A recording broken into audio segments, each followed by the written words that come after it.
Good morning, everyone. It is Mo from Mo in the Deep End and Fry from Behind His Bed. Welcome, Sunny from sunny or, well, bright and windy Delray Beach. JKD Buck, Greedy Bloke, Eris, doing both human and modding jobs, which is, look, I can barely do human jobbing. AC Wildflower, Gigi, thank you so much. Giraffe Gal, thank you for joining us. We have all of the news. We did not get ice, so everyone is at their perspective or respective areas of, shenanigans building today. So that is a great thing. But we are having a heck ton of rain, and I know this may be blasphemy, but I would rather have snow than really cold rain. I know, may the Lord strike me down, but I'd rather have snow. And I know that's horrible, but cold rain, my leg does not like. Good morning, Phoenix Fire. So, our first story proof that the universe turns out the way it is supposed to. We have We have proof that there is a benevolent creator behind the universe. Bill Maher was supposed to be our Norm Macdonald on Weekend Update, Saturday Night Live. But it didn't happen. And thank God, because I can't deal with that much smug or elbows. You know, he and, oh gosh, Anne, what's her face? Conservative chick. She's all elbows, he's all elbow and smug. He and Ann Coulter used to go out. Can you imagine if they had a kid, the smug and elbow Nebos, that it would just be a nexus of smug. Blech.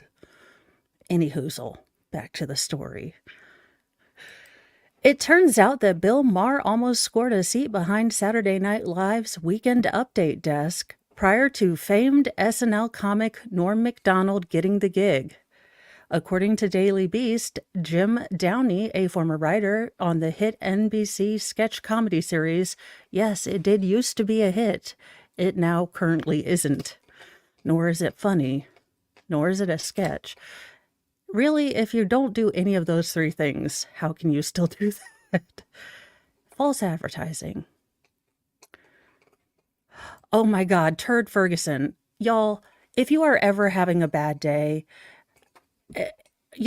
and I have given out my recommendations of watching people react to Ram Jam's Black Betty or having people react to Bobby Coltrane, uh, you know, What I Wouldn't Do for Love, because people can't quite get over the blue-eyed soul of the man.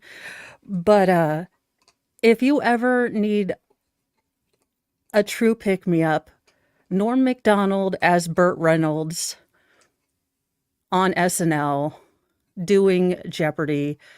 May he rest in peace, because the man gave up. He got fired from SNL because he kept taking the piss out of O.J. Simpson and Michael Jackson.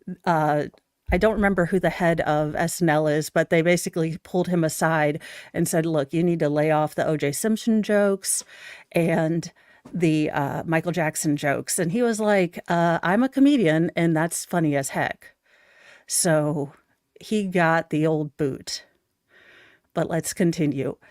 Franken shared that he and Downey wrote a lot of political stuff for the show together and rehashed searching for Kevin Nealon's Weekend Replacement update, or Weekend Replacement in 1994. He revealed that he auditioned for the sketch, which Macdonald ultimately landed. While he noted that he really wanted to do the role, he admitted that it was the best thing that happened to the show. However, Downey shed some more light on the situation, noting that prior to Macdonald entering the race, the big competition was between Franken and Mayer.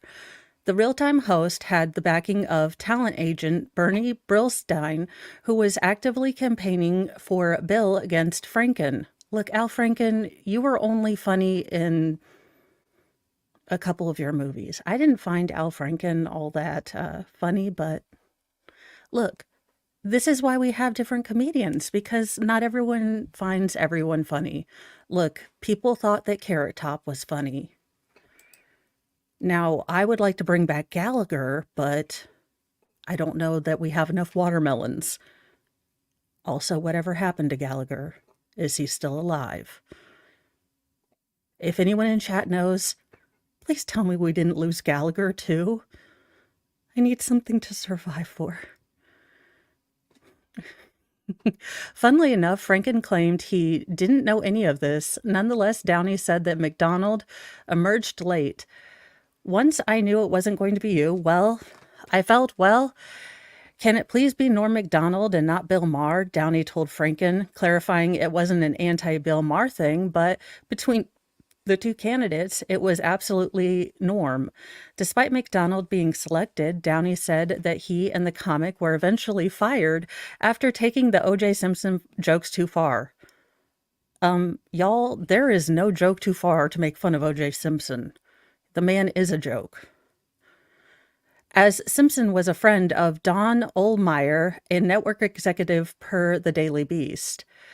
According to the outlet, McDonald aired his grievances toward Maher in 2015, telling the Hollywood Reporter that he thought Mayor Bill Maher was completely unfunny. McDonald passed away in September 2021 following a private battle with cancer, and Bill Maher praised the late comedian for keeping his battle out of the public eye. So the fact that I didn't know about this, nobody knew about this. Good one, Norm, he said during a 2021 appearance shortly after McDonald's death on Jimmy Kimmel Live. How does Jimmy Kimmel have a damn show? That's it for tonight's show. I'm getting a watermelon and a hammer. Just kidding. Gallagher died on November 11th, 2020 at his home in Palm Springs, California, at the age of 72 due to organ failure after suffering multiple heart attacks over the course of his life. Well, rest in peace and hilarity, Gallagher.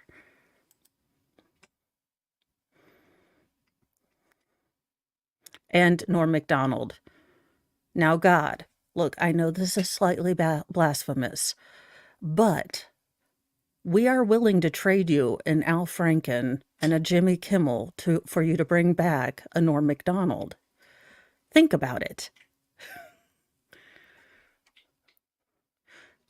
And now that I'm going to be dodging lightning bolts with the rain, we'll go to another person of faith who might need to, beware of thunderstorms. A Colorado pastor is accused of pocketing $1.3 million in a crypto scheme, says the Lord told us to. I wish God tells me to swindle people out of cryptocurrency. God's like, be a better person, be nicer to people, try not to be so snarky. I'm like, God, this is my love language. He's like, work on yourself. God tells this dude to swindle people out of cryptocurrency. I'm beginning to think it wasn't Jesus.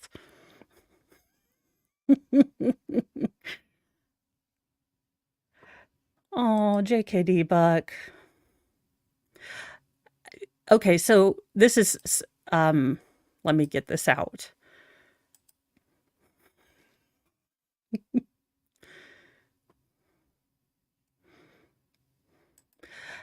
When George Carlin passed, was right when my husband passed, and for some odd reason, I was so pissed off that God took George Carlin. Look, I don't process feelings well, so I was able to be more upset about George Carlin at the time than my first husband. But I listened to all of his comedy specials just on repeat for a couple months there.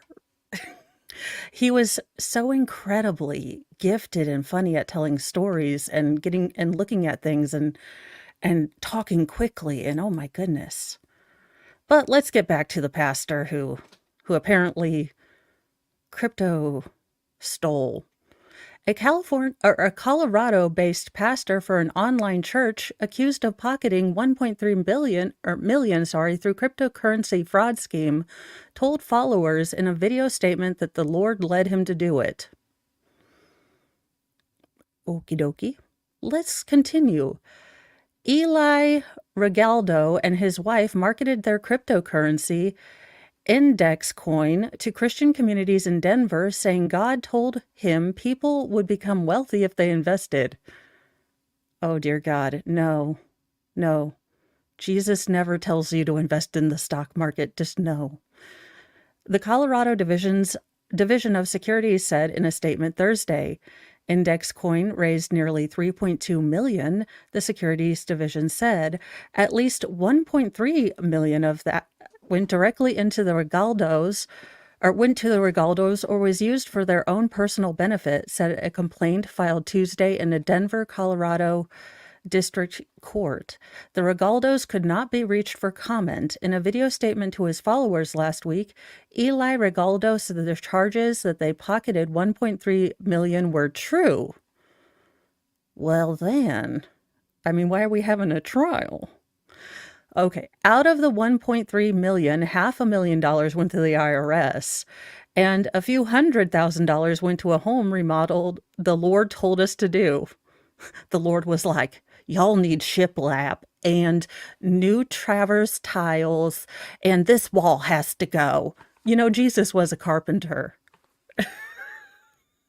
He was like, this stuff from IKEA is just not good enough. Are you kidding me? Sir, look, as the world's worst Christian, I'm going to recommend you wear Crocs anytime you go near a real church, just in case. They are rubber, and you might not attract lightning to other people that are near you should, divine judgment come around. Just don't offer to carry anyone's umbrella.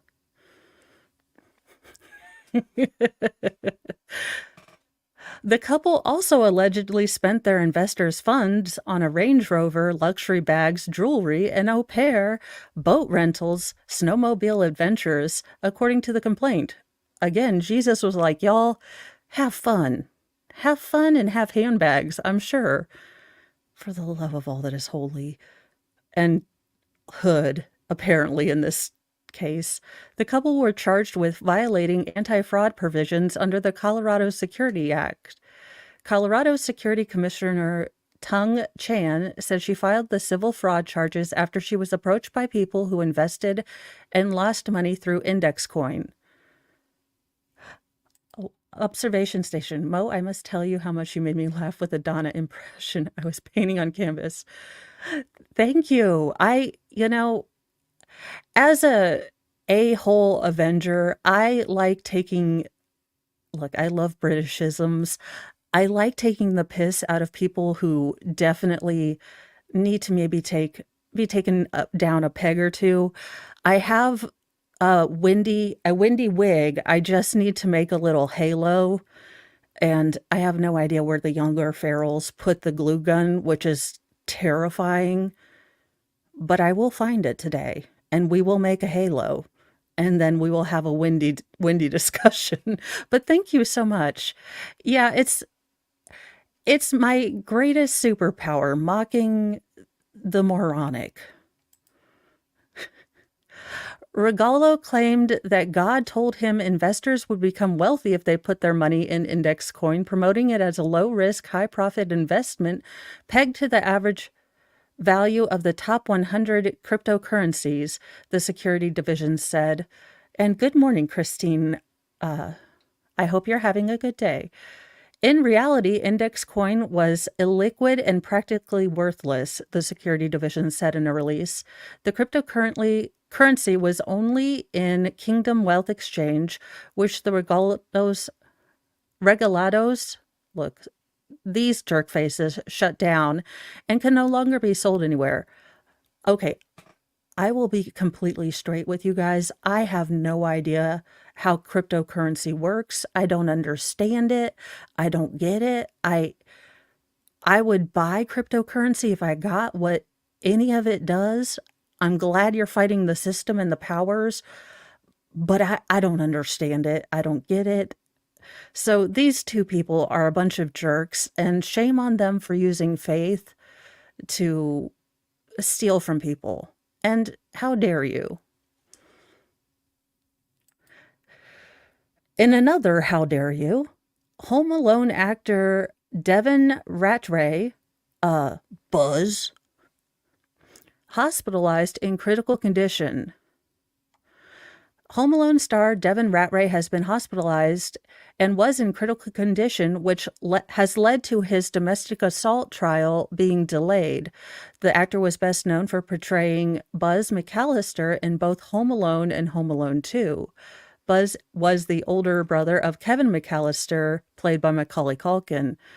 As you know, Rattray has been accused, or as you may know, Rattray has been accused of strangling his, well, we call it a neck hug around here, just not voluntary, an involuntary neck hug of his then girlfriend on their bed in their hotel room in December 2021. He's also accused of giving her a haymaker in the face after she reportedly bit his hand in an attempt to get free. Rattray's defense attorney, Scott Adams, probably not that Scott Adams, said he was hospitalized for heart issues and was administered, but I think he means admitted to an intensive care unit. According to a source close to the actor, Rattray has since been released from the hospital and is back home resting. Jury selection in the case was scheduled to begin Monday. However, District Judge Catherine Savage, love it, delayed the trial due to Rattray's hospitalization and has been reset for a pretrial next month. As the Blast previously reported, the actor was accused of doing all these things. So this is in the state of Oklahoma. Sir, I hope that you get to feeling better, and I don't know that the goatee is the look you should pick. I like the little curly Q you're doing here, though. That's fun. The glasses make it look a little better. I don't know about, look, this particular look, I'm too much of a 12-year-old for this particular goatee look because it looks a bit like a sack of a sort, if you will. But, if you feel good about that look, you rock it. Greedy bloke, I don't know.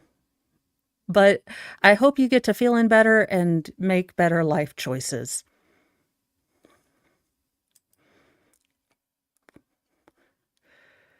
Um, sometimes I feel a little bad that at both of my weddings, I was a little bit pregnant. But I never had this happen, so hey. A couple's wedding is canceled after the bride is caught having an affair with the groom's uncle. There are hill chucks among us. And why do I never get invited to these fun weddings? Y'all, if you have a train wreck of a wedding a-comin', please invite me. I will be there with bells on and popcorn and maybe a flask. But I'll bring a good toaster for a gift. A bridesmaid is sharing the chaos that caused her friend's whole wedding to get canceled the day of. On Reddit's wedding shaming subreddit, the woman explains how leading up to her friend Dana, her wedding, which was supposed to be on January 14th, her friend, 29, had crazy demands for the members of her wedding party. For example, she asked all of her bridesmaids to spend $2,000 on their dresses, also cancel their family vacations to go on her bachelorette trip. I'd be like, see ya. Have a wonderful, wonderful wedding. Not going to happen. I'm not spending more than my first car, which was a Chrysler New Yorker, 1984, blue velvet, state of the art for 1984. I looked like Snoop Dogg until I got out of the car. And then they're like, Well, that was not what I was expecting. But you gotta love, they don't make cars like they used to. 170 feet long, solid steel. Bring back the Chrysler New Yorker. My kids are learning to drive. I need a 170 feet long land tank for my mental sanity. Anyhoozle. Additionally, she told her fiance, Josh, he wasn't allowed to invite any of his single female friends. Well, she sounds like a peach. I just don't know why she's taken. Now, the meat of the story comes on the wedding day, the bridesmaids writes, the whole day she had constant outbursts. She made people cry. The friend adds, talking about the bride. Like the wedding staff and the bridesmaid, the maid of honor deserves a medal for the amount of diplomacy and BS control she had to do. I, for the most part, took the easy route and decided to work outside the bridal suite, like checking the flowers and making sure the food was okay. Basically, any excuse not to be around the bride. I don't get people that get like this. I mean, maybe it's because I'm older. Maybe it's because I don't know. I never have seen the point of spending so much money on just a day when there are more important things. Look, if we had just money laying around, would I love to get a custom made dress and have a big old party and all that kind of thing? Maybe, but it's a lot of stress. Even our little, $1,000 wedding with me and Mr. Mo was stressful. So I just because you're stressed out, just because you have issues, just because you have something going on doesn't give you license to be a jerk face. I don't know where people think they get an excuse to be jerk faces just because. In the post, the woman goes on to explain how 5 minutes before the start of the wedding, the maid of honor, who is Josh's sister, the fiancée, came over to tell her that the wedding was canceled. I asked her what happened, and she said, to which the maid of honor told her Dana was having a quickie with Josh's uncle in the room, and Josh caught them. You know, there is not a Hallmark card for that, but that would have, yipes. When the maid of honor told her this, she writes that she just stared at her with her mouth about to reach the floor. She told me to run and that she was trying to get as many people out of there before things exploded, she continued. So I quickly got my purse. Oh, hell no. No, I am there for the party and fireworks. She'd be like, you need to go. I'm like, nope. Look, I'll be out of the way. I just would like to watch the train wreck. Ma'am, you are asked to leave. Oh no, did you hear this story? I'd be such an ass. Gathered the two bridesmaids that were carpooling with me, and we left like the devil was after us. I checked with the other bridesmaids, and all had escaped. Following the wedding disaster, she explained how Dana called her demanding $5,000 to help pay cancellation fees. According to Dana, it was her duty as a member of the bridal party to handle those fees. Is this woman, what, does she have access to like MD Ultra or MK Ultra drugs? Because what the hell? How far is she shoved? How much yoga has she done that she can actually put her entire head, shoulders, even so far up her southern region that she is starved of oxygen so much that she thinks this is gonna fly? I mean, I'm actually proud of her ability to hold her breath. Obviously, I told her no, and that she might as well lose my number, the woman writes. I'm never speaking to this woman again. Reddit users responded to the post, shared their reactions to the situation, explaining why, in the grand scope of things worked out for the best. It's a good thing he got out of the wedding, but how did he not realize it was a huge mistake before then? Not being able to invite women that aren't family is a huge red flag, plus all the other toxic behavior that was described leading up to the wedding. So, if she gets married to the uncle, do you think that that's God, please invite me to this Thanksgiving. Oh my God, you guys, please. I mean, allegedly. Look, you guys, I don't like my family drama, but I will sure as hell sit in on someone else's train wreck. That's why I love Sister Wives. Yeah. So, there you go. Quick tip. Don't sleep with your fiance's uncle at the on the wedding day. It's not a tradition or anything. It's not a new one that I know of. So possibly don't. And don't use your wedding as an excuse to be an utter classless hag. Other people have feelings. You may be stressed out, but your stress doesn't give you the right to be an utter C word to other people. I am so tired of this thing. Whatever you're going through, whatever you're carrying, this applies to all situations, does not give you the right to be an utter dill hole. For the love of all that is holy. Suzanne Summers' widower Alan Hamill says odd things happening at the home since the star's death. I'm a believer now that there's an afterlife. Me too. I keep hearing, use a thigh master. Have you heard about the thigh master? I'm just kidding. I loved Suzanne Summers. In Step by Step. Suzanne Summers' widower, Alan Hamill, says odd things have been happening since the couple's Palm Springs, California home since the Three's Company icon passed, and it seems Summers is still with us in spirit. Three things happened the same day that were very strange, her devoted husband of nearly 50 years told us. First off, a hummingbird. I speak English. It's the only language I know, and I still don't do that right sometimes.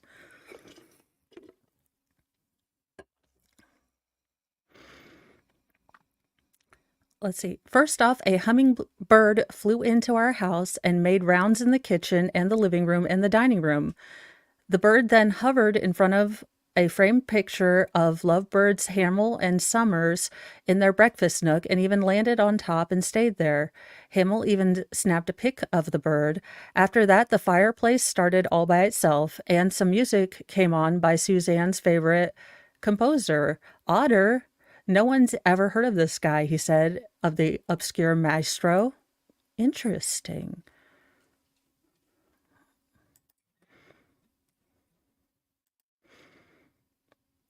When Hamill, 87, is just about to fall asleep, I can feel her laying beside me, he exclusively told us. In October, Summers died, holding her beloved husband's hand at their Palm Spring home a day before her 77th birthday. The couple, who was known for their prodigious love life,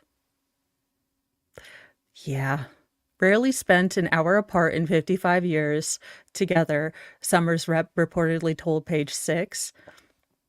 Hamill now tells us, I'm a believer now that there's an afterlife. I'm convinced of it. I think there's something we don't understand. I think there's a plane somewhere after we discard our bodies. We still have our soul. I think our soul is energy. The soul must go somewhere and do something. Since Summer's passing, the time when I'm with my family and I'm having one of my moments when I have to leave, I go to the bedroom, I'm alone there, and I feel her presence. Once I interact with her presence, I go back and I interact with my family. Her grandkids, one by one, have told me the same thing. I hope it's all true, he figures. It certainly makes the grieving process a lot easier. And if it is, we'll be reunited. The couple even talked about the afterlife when Summers was still alive. We joked about it before she was sick, before the last chapter, Hamill said. We joked about when one of us passed, it would likely be me because I'm 10 years older. But Summers told him, knowing you'll be on your way back before you've left, he recalled. The Step by Step star died of breast cancer in October. She was first diagnosed in 2000 and credited a healthy lifestyle for her longevity. Good morning, Erin Olivia. It is comforting. I'm glad that he's finding comfort in his grief. I mean, for them to have been together for 50 years, it must be like losing the other half of his life. I can't imagine. I can't. So, I'm glad that this is making him, making his days easier. In other news, 50 Shades of Grey might not come out with a sequel because of caterpillars. 2024, I'm going to need you to tell me what's going to happen next month because you're carb loading like we're going to have a super crazy year. And I just need to be aware of it so I can start training. Jamie Dornan rushed to the hospital with heart attack symptoms after encountering toxic caterpillars. See, and I would have been more scared of all the women that went to go see 50 Shades of Grey in the theaters. There were a lot of cat sweaters in that joint, and heavy breathing and sweatiness, I'm sure. Ooh. Look. Nope. 50 Shades of Grey star Jamie Dornan was rushed to the hospital with heart attack symptoms after a run-in with toxic caterpillars during a golf trip to Portugal. It turns out that there are caterpillars on golf courses in the south of Portugal that have been killing people's dogs and giving men in their 40s heart attacks. You'd think that that'd be something that they'd warn you about. Like, hey, while you're swinging your little stick thing at the ball thing and you're getting, progressively drunker. Well, maybe in Portugal you don't golf to drink, because that's kind of what I think people do at our golf course. When you're going to pick up your little ball thing, you might want to wear gloves because we have killer caterpillars. Apparently, no.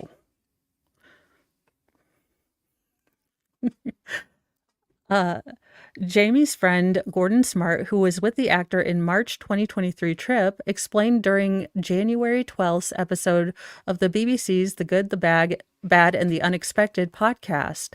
The Scottish broadcaster, 43, said the incident began when he began to experience tingling in his left hand and arm after a night out with Jamie, 41, and two other friends, and immediately recognized his symptoms as the sign of a start of a heart attack. He also reported having a heart rate of 201 beats per minute, well over the normal range of 60 to 100 beats per minute. Now, I'm a fairly healthy guy, but once you start thinking you're having a heart attack, you're pretty sure that you're convincing yourself you're having one, Gordon said.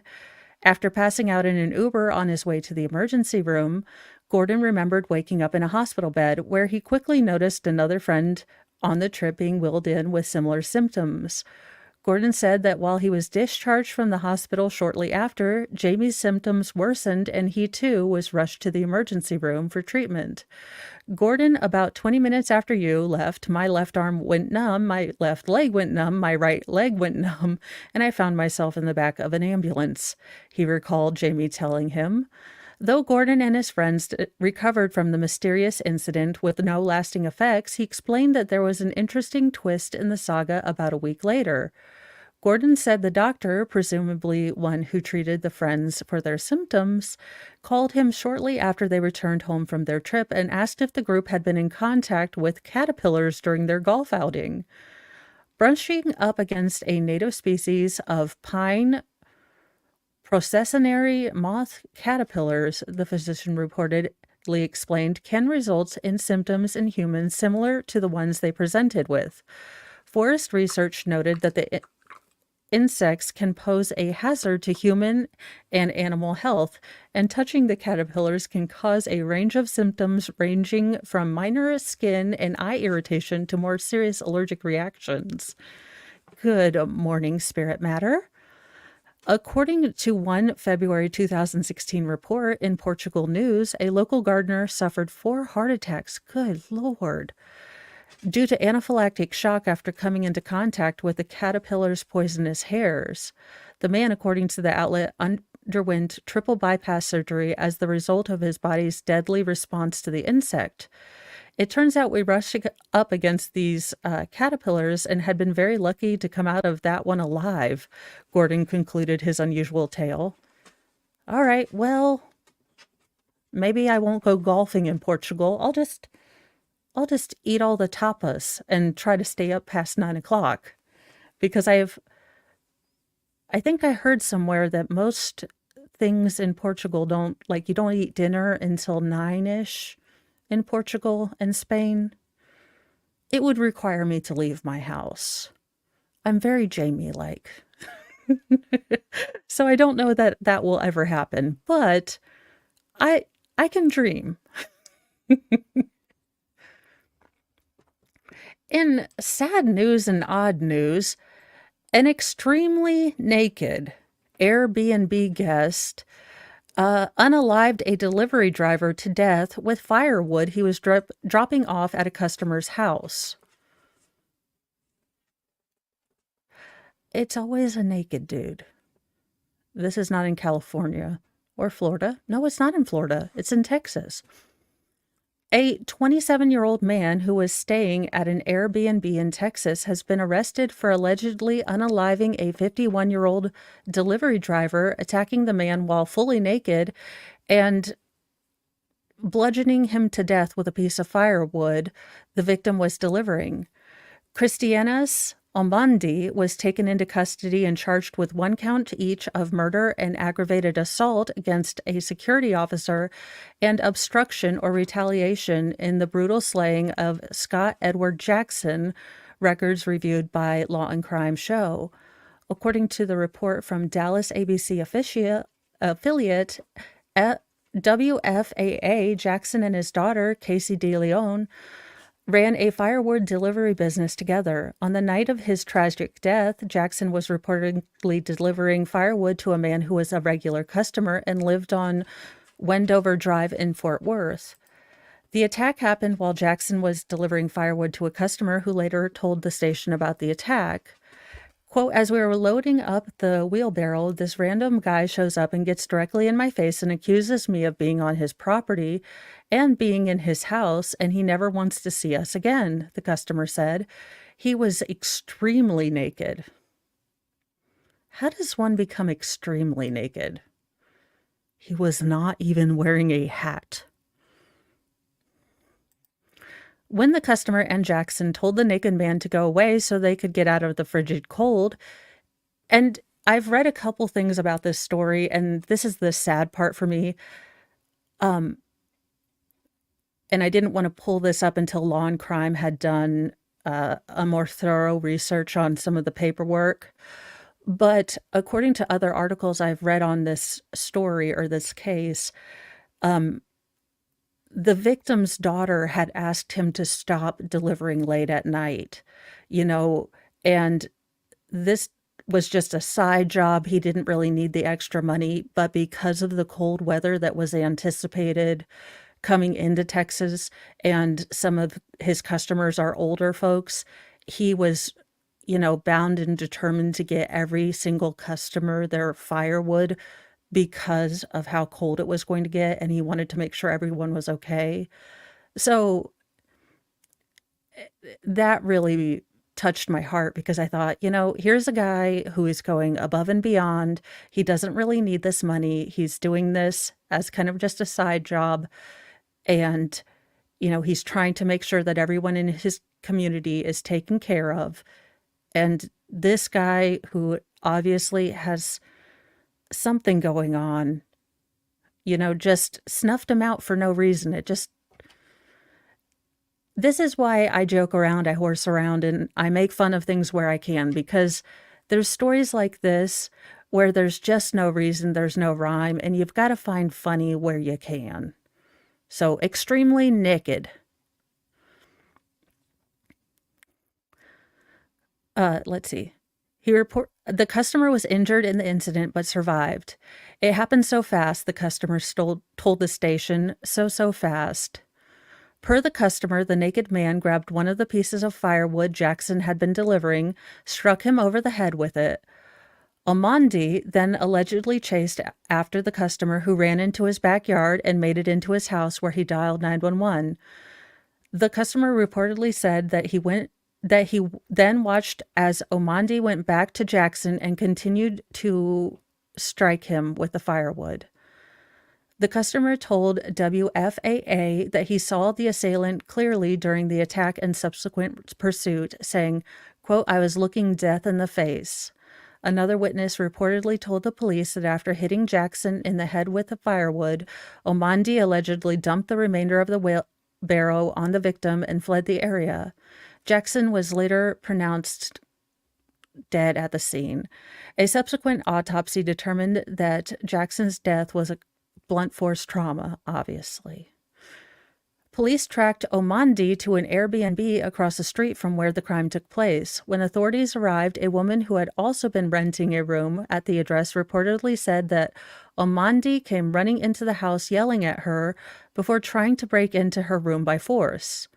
Authorities located Omandi at the Airbnb and used a stun gun to take him into custody, noting he was being aggressive and refusing to follow commands, and naked.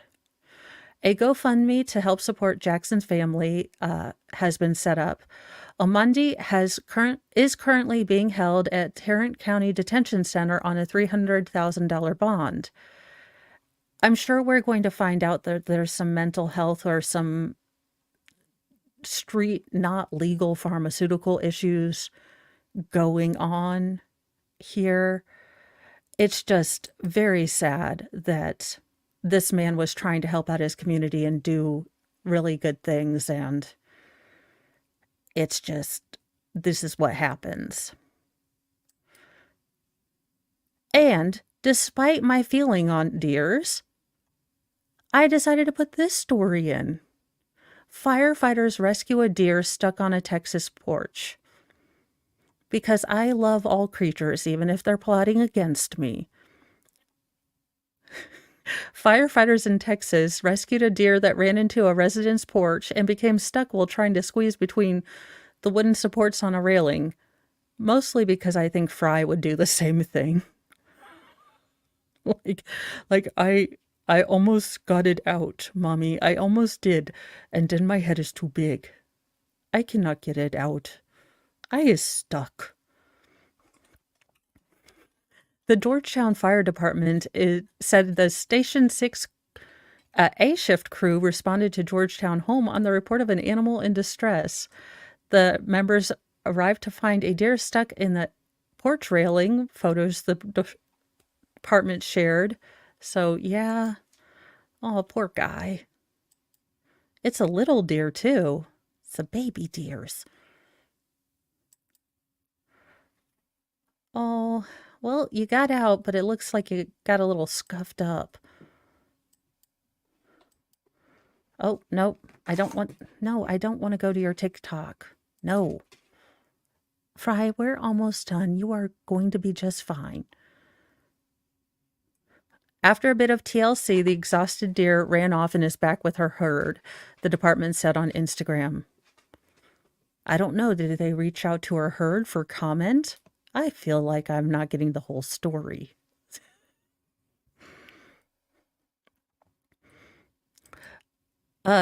This,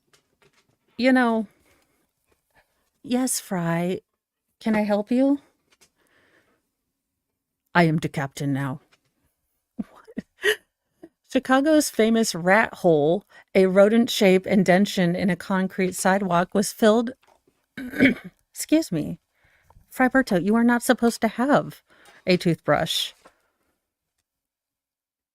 Yes, I can see... No. Oh my goodness, you are such a... You just wanted pets. Oh my goodness, you are such a... was filled by an unknown person, leading fans to attempt to exhume the landmark. The rat hole, an indentation left when the cement was still wet in the 1900 block of West Roscoe Street in the 1990s, became a viral phenomenon this month when fans started posting photos and videos to social media. How might I serve you, Friberto?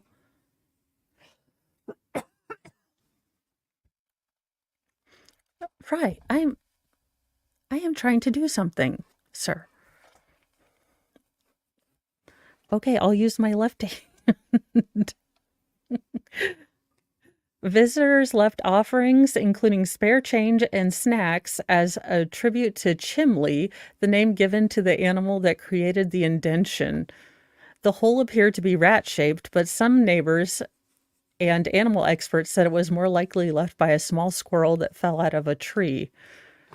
Fans gathered at the rat hole on Friday and discovered it had been filled overnight with concrete or plaster. Visitors worked to dig the still wet substance out of the hole and preserve the landmark. Um, you know, Chicago, I would go to see the little squirrel landmark. I don't know that I'd go. As a Chicagoan, I feel the preservation of history is important. It's, yeah, let me see if I can, it won't have sound, but let me, yeah,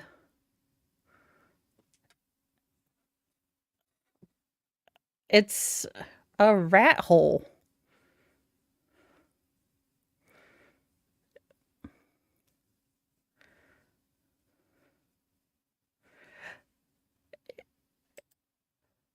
Yeah, people apparently just love to go and take selfies with the rodent hole. Now, I don't know that I would be so proud as to say we've got the best rats in the country, but hey. Let's see. Jonathan Howell told NBC Chicago as he used a license plate to dig at the substance. It has a plaque, so you got to dig it out. The plaque was left at the hole this week by the organization of Riot Fest. Other famous visitors to the hole this month include State Rep Ann Willis, Democrat from the 11th District, and Chicago Bulls mascot Benny the Bull. I just don't understand why everyone's trying to block our good time, visitor Reese Clem said. All I wanted to do was leave a cute little quarter in respect of the rat hole, and now we have to dig it out with a license plate. That's not right. It's not right at all. Finally, a civil rights movement I can get behind. Keep the rat hole. Fight the power. Can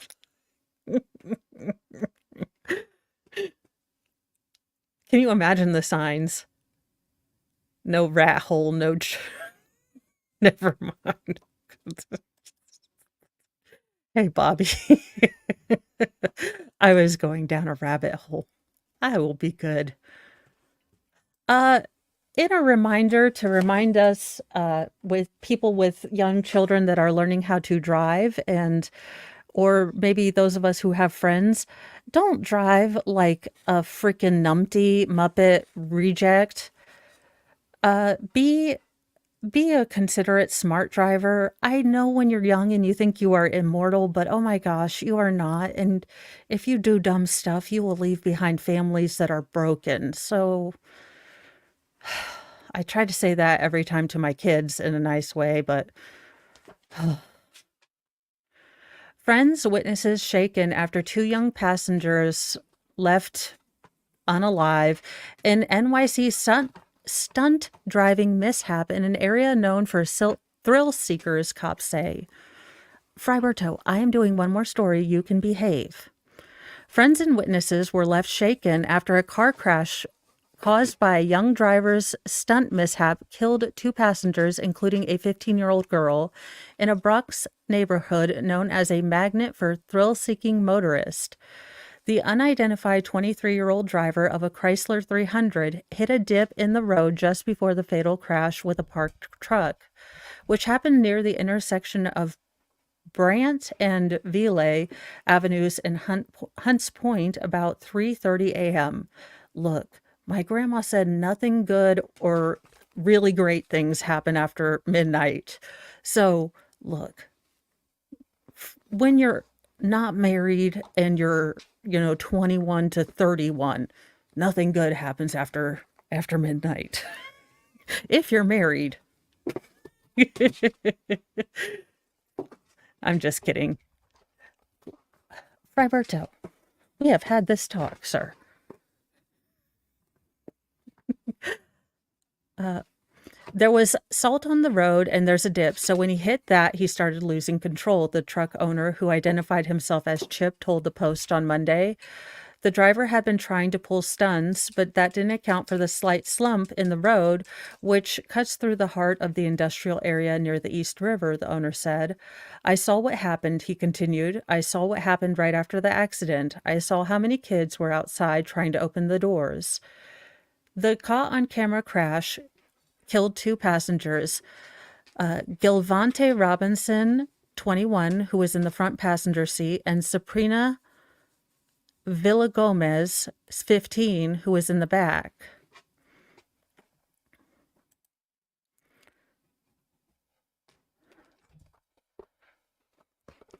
Authorities rushed the pair to Lincoln Hospital, but they both passed away due to their injuries, the NYPD said.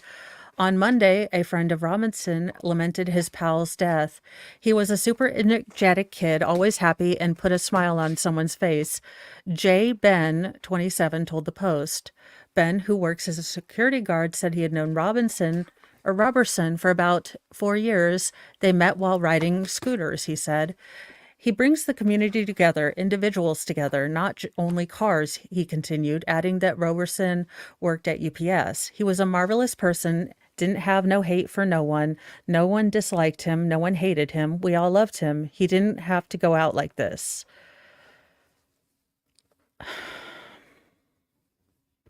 Two of the victims went to Ramapo High School in Rockland County, including Villagomez, who was a sophomore, according to a letter to the community sent by the school district. This news is devastating for the entire East Ramapo school community. Our hearts are with the family and friends of these students, Superintendent Clarence G. Ellis wrote. The cops have not made any arrests. Fry's just being a goofball. He wants to go outside and play. Generally, he goes out in the morning and will run around a lot, but because it's raining, he doesn't like to play out in the rain. He's a little princessy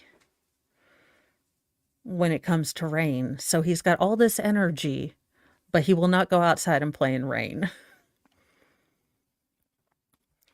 Debris from the accident still littered the sidewalk on Monday, just a few feet from makeshift memorial that features scores of candles spelling out Geo. The driver was swerving out of control just before his car catapulted into a park fuel truck, according to police sources and footage of the wreck. He'd been driving recklessly as part of a meetup of thrill-seeking motorists, sources said. After the crash, authorities brought him to the Harlem hospital where he was in stable condition. Another passenger, a 17-year-old girl, was brought to St. Barnabas, or Barabbas. No, it's Barnabas Hospital in critical condition, the NYPD said. Workers from the nearby Bronx Junkyard Depot said the accident was, unfortunately, nothing new. In fact, this was the second one this week. It's pretty normal for them to race and do donuts over here, especially on the weekends and at midnight, one worker who didn't want to be named. In the summertime, it gets really bad, he said. We see it all the time. An Amazon worker named Paul said he always sees people speeding near the crash site. I have to double take before I pull out the trucks because they come out of nowhere, he said. During the day, not so much, but at night, especially when it's warm outside, it gets crazy. They need speed cameras or speed bumps here, he continued, even though it's mostly trucks in and out, it's wide open roads, so it's the ideal race area, but at what cost? Chip, the truck's owner, who said he also manages the company Rags Fuel, was heartbroken over his totaled vehicle. He had customized it by hand over 3 months, and it cost $250,000, he said, but that paled in comparison to how he felt about the deaths. It sucks, but people lost their lives, he said. Parents lost their children. This is a tragic loss, very unfortunate.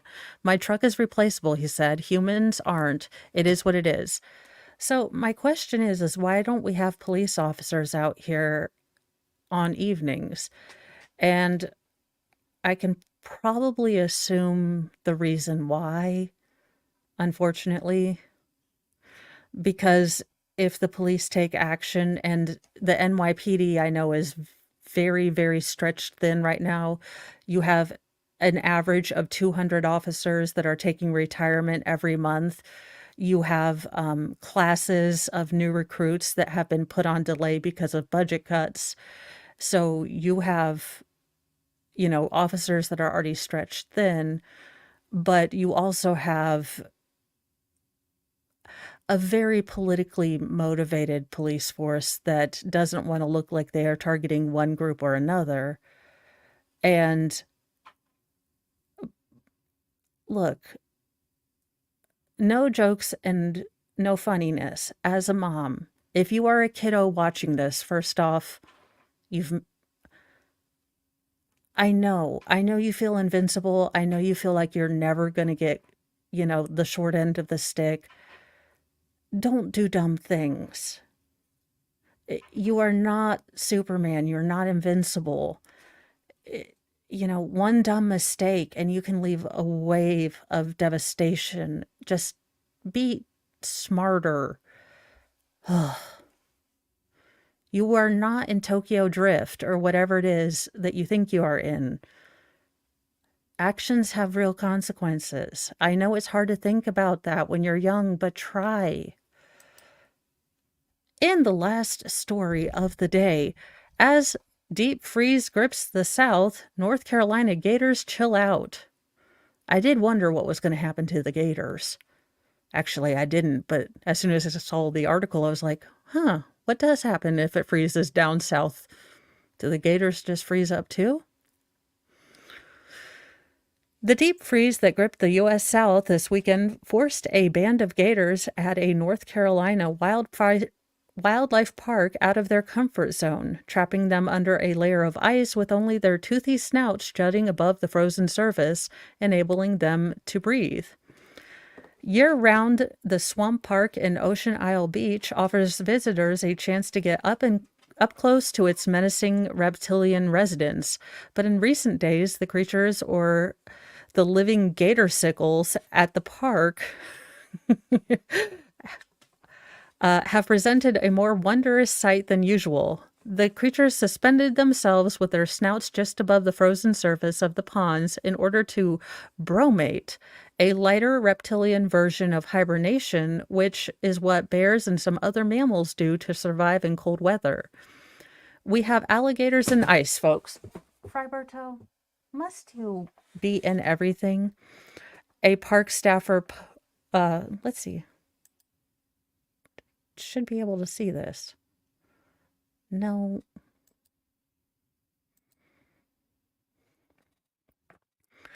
Said a park staffer in a video posted to the park's Facebook. Welcome to 2024. Swamp Park lies about 175 miles south of Raleigh and 4 miles inland from the Atlantic Ocean, close to the northern limit of the American alligator's range in the wild. The species is unable to tolerate the typically colder weathers north of the state. Like all reptiles, gators are cold-blooded, meaning their bodies are unable to generate their own heat and must rely on the environment to warm up. This winter has had plenty of atypical weather. An Arctic blast swept across the entire United States last week, causing unusually chilly temperatures in many southern states. Raleigh reached a low of 18 degrees on Sunday night, but temperatures are expected to climb into the 40s and 50s over the week, which should thaw out the alligators. It only warms up from here, Chenard said. The freezing temperatures have claimed dozens of human lives, especially in states unused to the extreme cold. So there you go. We have alligator popsicles, and my stupid thing won't pull up the stupid picture. But I know, my shock and awe. Roberto, would you like to say bye? He's like, no. Am I getting a treat? I'm doing the sit. He's now looking at me like, you're the crazy one. I have no idea what you're talking about. Oh, he's like, now I'll do it. Come on, say bye.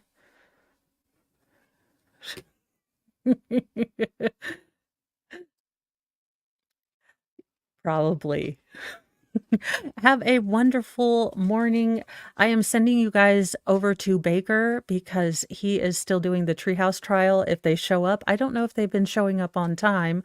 I will be working on a couple videos today, and then we will have Nightly Newsy News tonight. So I will see you guys then. Stay warm and stay safe. And, stay away from Stanley cups. Those things apparently bring out the violence in everyone.